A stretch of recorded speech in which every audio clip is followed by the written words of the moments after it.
12 million pesos, ganyan kalaki ang kailangang bunuin para sa gamutan ng isang batang lalaking may leukemia sa Pampanga. Para bigyan ng mukhang balita, Mobile Journal, Yeda Pascual.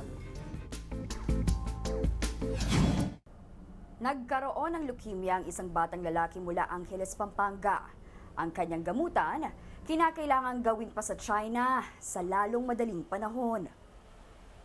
July 2025, kagagaling lang sa sakit na pneumonia ni Ethan nang mapansin ng kanyang mga magulang na nagkaroon ng mga red dots sa katawan ng kanilang anak.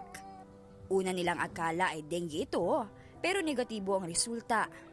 Sa ginawang blood test kay Ethan, nakitang mababa ang kanyang platelets, kaya agad silang ni-refer sa hematologist. Nung nagpa-check na po kami dun sa hematologist, na-diagnose na po siya na meron po siyang leukemia. Wala po talaga siyang symptoms, hindi po siya nilagnat, like napaka-healthy po ni baby. Ang nakita lang po talaga namin is yung red dots po sa skin. Hindi po siya rashes, wala siyang texture po. Ongoing ang chemotherapy kay Ethan, pero hindi raw tumatalab kaya hindi pa siya maaaring sumailalim sa bone marrow transplant. Ayun po, yung next option of treatment namin ay sa China, yung tinatawag po na CAR T-cell therapy. Nagkakahalaga po yun ng 12 million pesos. Ang CAR T-cell therapy ay isang makabagong immunotherapy kung saan inaayos ang sariling immune cells ng pasyente para mas madaling mahanap at mapatay ang cancer cells, lalo na sa mga matitindi at bumabalik na uri ng cancer sa dugo.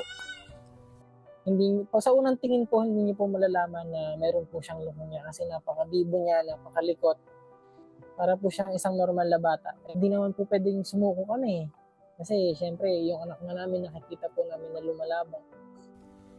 Sa ngayon, may inilunsad silang t-shirt for a cause.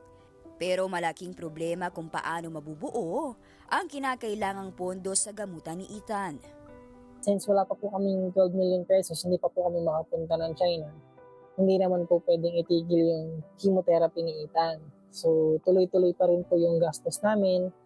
At talagang ultimo po yung pang-araw-araw po namin, hindi na po namin alam kung saan po kunin. So, sa mga nais pong magpadala ng tulong, maraming salamat po. Mga kapatid, ako po si Mobile Journal Yeda Pascual. Hatid ang muka ng balita.